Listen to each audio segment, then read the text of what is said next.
네, 여러분 안녕하세요. 오늘은 AI에 대한 이야기를 해보겠습니다. 네, 요즘 AI가 굉장히 우리 인류의 생활에 막대한 영향을 주고 있죠. 얼마 전에 그 2016년도죠. 네, 2016년도에 알파고하고 이세돌 선수의 그 바둑 게임, 다들 기억하시죠, 여러분들? 이때 이세돌이 많은 사람들은 당연히 이 알파고를 이길 것이다라고 생각했습니다. 하지만 결과가 지는 것으로 나왔죠. 그것도 4대 1이라는 엄청난, 한 번 이긴 것도 어떻게 보면 기적이라고 할 정도로 굉장히 우리의 그 마음에 충격을 많이 줬습니다. 그 알파고의 그 무시무시한 그 실력에 많이들 놀랬죠. 그 알파고가 이제는 과학을 연구하기 시작했습니다. 그래가지고 최근에 이, 2021년도 1월 4일입니다. 올해죠. 올해 1월 4일 날 제가 이 과학 뉴스를 보다 보니까 AI가 슈레딩거 방정식을 풀었다. 이런 굉장히 그 충격적인 이야기가 나왔습니다. 이제 슈레딩거 방정식은 원자 안에 있는 전자의 운동을 설명하는 방정식이죠. 근데 이 원자 안에 전자가, 예를 들면 우라늄을 한번 생각해 보면 전자가 92개예요. 그리고 원자 핵안에 양성자가 92개. 중성자는 거의 뭐 150개 이상 있습니다. 네. 이런 엄청난 시스템의 운동을 사람이 손으로는 절대 풀 수 없습니다. 그럼 이제 컴퓨터가 풀어야 되는데, 그것도 이제 인간이 만든 프로그램에 의해서 조작되는 컴퓨터가 지금까지 풀어왔어요. 근데 이제 딥러닝을 한 그 AI가 자기 스스로 이제 그 슈레딩거 방정식을 만들어서 푸는 거죠. 그런 시대가 왔다고 지금 이 설명하고 있습니다. 그러면 이런 시대에 우리 인간은 이제 무슨 일을 해야 될까요? 이 원자의 문제를 푼다는 거는 원자 물리학과 이제 화학 물리죠, 일종의. 화학 물리의 그 굉장히 펀더멘탈한 문제들을 이 컴퓨터가 풀 수 있다는 그런 이야기가 되겠습니다. 그렇게 되면 많은 물리학자나 화학자들이 이제 자기 전공을 바꿔야 될지도 몰라요. 우리는 도대체 미래에 무슨 일을 해야 될 것인지 굉장히 두려움이 앞섭니다. 그래서 제가 오늘은 그러면 이런 컴퓨터가 지금 우리 일상생활을 바꾸고 있는 번역의 시대에 우리가 할 수 있는, 저는 이제 물리학자로서 이야기하는 거죠. 무슨 일이 있을까?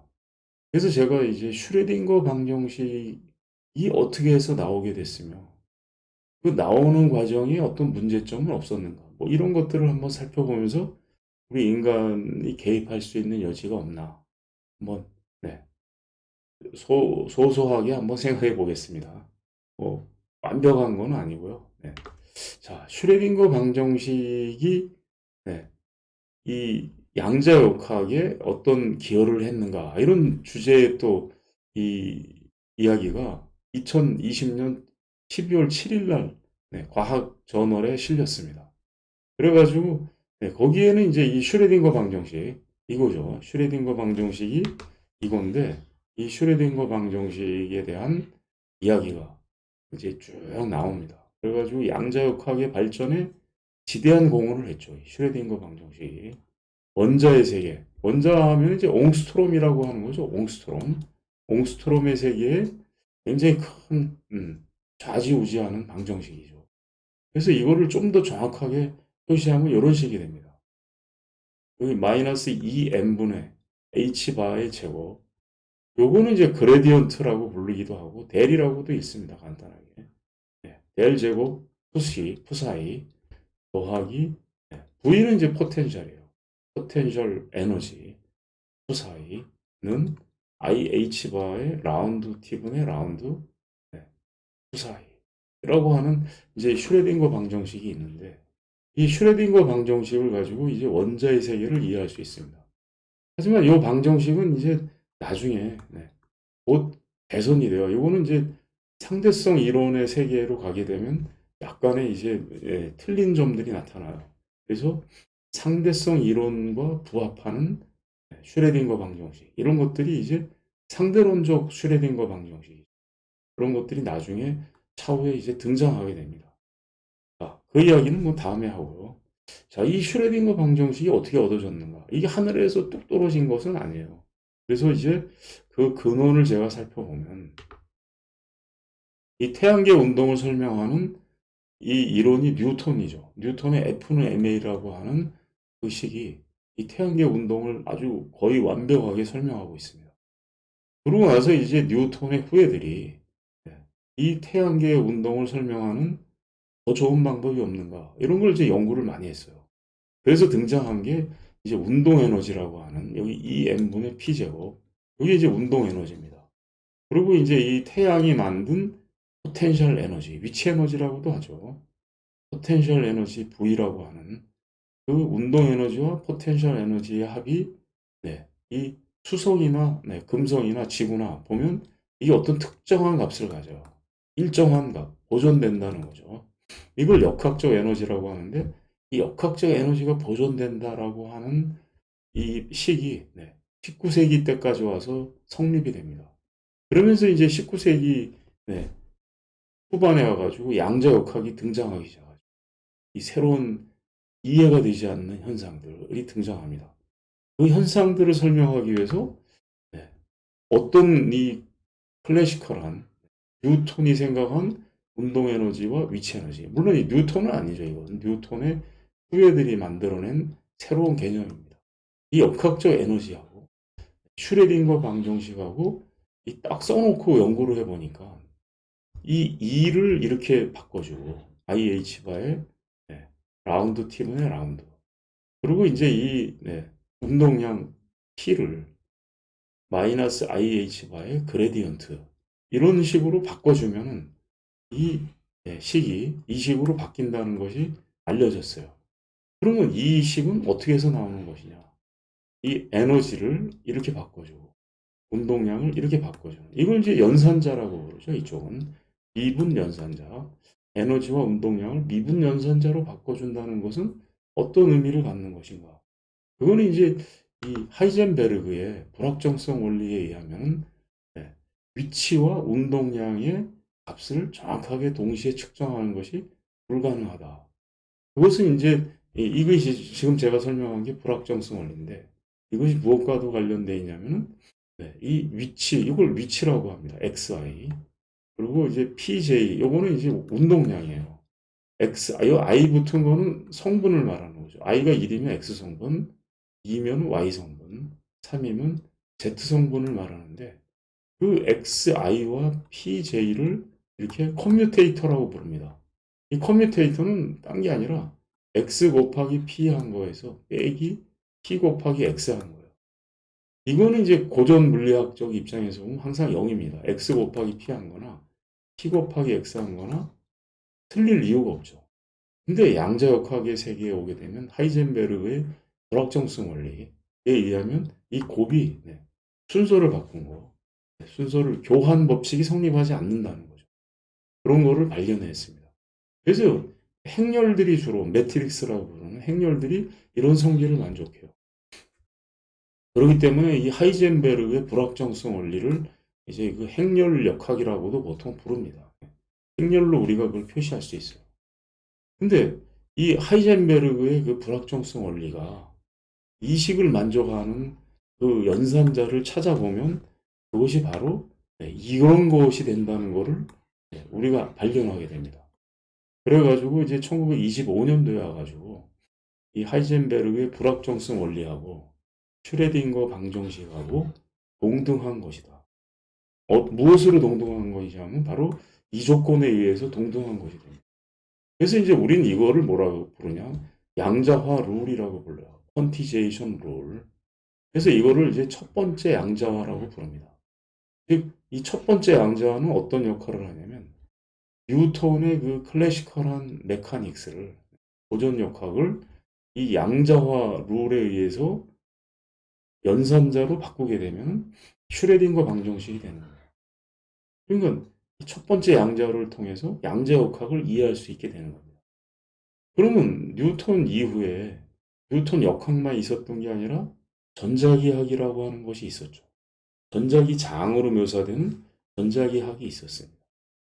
그 전자기학은 그러면 양자화를 할 수 없느냐? 이런 질문이 이제 떠오르죠. 그래서 그 장을 양자화하려면 어떻게 해야 되느냐? 장에 해당하는 이 X 위치와 장의 운동량에 해당하는 것을 찾아가지고 이 커뮤테이터라고 부르는 것 값으로 양자화를 하자. 네, 그래서 이제 나온 게 이 장의 양자화입니다. 이 장을 양자화하면은 입자의 생성과 소멸을 설명할 수 있게 돼요. 지금 요거는 이제 쿼크 안에 있는 쿼크와 엔티쿼크의 쌍이 생성 소멸하고 있는 과정을 설명하는 네, 그림입니다. 피직스 투데이라고 하는 잡지에 나오는 그림을 제가 갖다 썼습니다. 이 생성과 소멸을 설명하기 위해서는 그 생성하는 장들, 장은 종류가 여러 종류가 있어요. 뭐 스칼라 입자, 스핀 제로인 스칼라 입자를 설명하는 장과 스핀이 2분의 1인 쿼크를 설명하는 장, 뭐 여러 종류의 장이 있는데 지금 제가 써놓은 이 장은 스칼라 입자를 설명하는 장의 양자화입니다. 그래서 이게 이제 스칼라 장이고 이게 이제 운동량에 해당하는 모멘텀의 역할을 하는 그런 장입니다. 그랬을 때 그 두 장의 커뮤테이터를 앞에 거하고 굉장히 식이 유사하죠. 그래서 이 식을 이용하게 되면 우리가 장을 양자화해 가지고 그 양자화된 장 이거를 이제 양자장 이론이라고 하죠. 그 양자장 이론을 통해서 입자의 생성 소멸을 설명하는 이 극미의 세계를 설명하는 이야기를 할 수 있게 됩니다. 뭐 이거에 대한 이야기는 제가 지난번 영상에서 올렸으니까 궁금하신 분들은 지난번 영상을 한번 참고하시기 바랍니다. 자, 그러면 이제 이런 첫 번째 양자화, 이걸 두 번째 양자화라고 해요. 그래서 세컨드 퀀타이제이션이라고 이름을 붙이고 있습니다.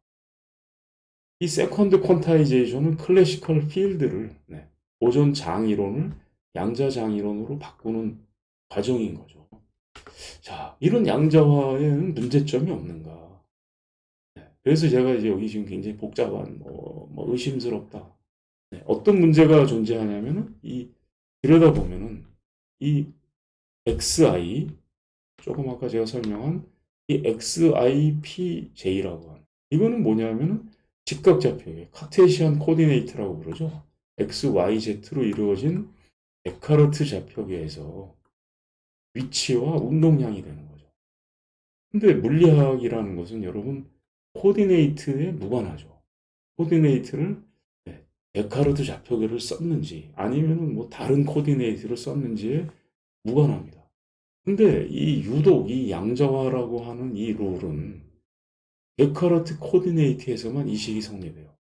이거를 여러분들이 뭐 스페리컬 코디네이트라든지 실린드리컬 코디네이트와 같은 다른 코디네이트로 바꾸게 되면은 이 룰이 깨지게 됩니다. 이 룰이 성립하지가 않아요.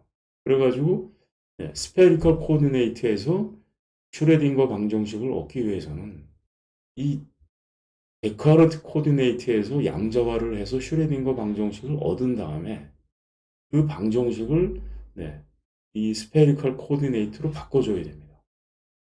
이게 만약에 이 뉴턴의 그 방정식을 스페리컬 코디네이트에서 직접 이 양자화 룰을 통해서 해서 얻은 그런 결과는 아직까지 성공하신 사람이 아무도 없습니다.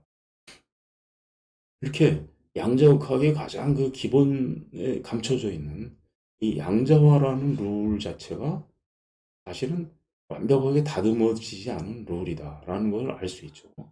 그래서 이런 부분들을 우리가 더 깊게 연구한다면 이 양자역학을 더 심오한 이론으로 다듬을 수 있지 않을까. 이런 생각에서 제가 오늘 이 영상을 촬영해 봤습니다. 이 첫 번째 양자화가 만약에 틀린다면 세컨드 퀀타이제이션도 우리가 또 다른 식으로 해석할 수 있겠죠. 그렇게 되면 또 더욱 풍부한 여러 가지의 그 물리적인 아이디어들이 등장할 수 있을 것이고 우리가 막혔던 양자장이론에 막혔던 많은 문제들이 해결될 수 있을 가능성도 있습니다. 하지만 이 문제는 이 양자화의 문제는 많은 분들이 알고 있음에도 불구하고 이 인간의 한계를 뛰어넘는 굉장히 어려운 과정이에요. 그렇기 때문에 거의 뭐 어떻게 보면 절망적인 거죠. 왜 아무도 시도하지 않는 그러한 문제가 되었습니다. 관심 있는 분들은 한번 이 분야에 들어가서 연구해 보시기 바랍니다. 이거는 많은 물리 지식을 필요하지도 않습니다. 그러면서 굉장히 재미있는 주제 중에 하나가 되겠습니다. 여러분 감사합니다. 다음 시간에 또 뵙겠습니다.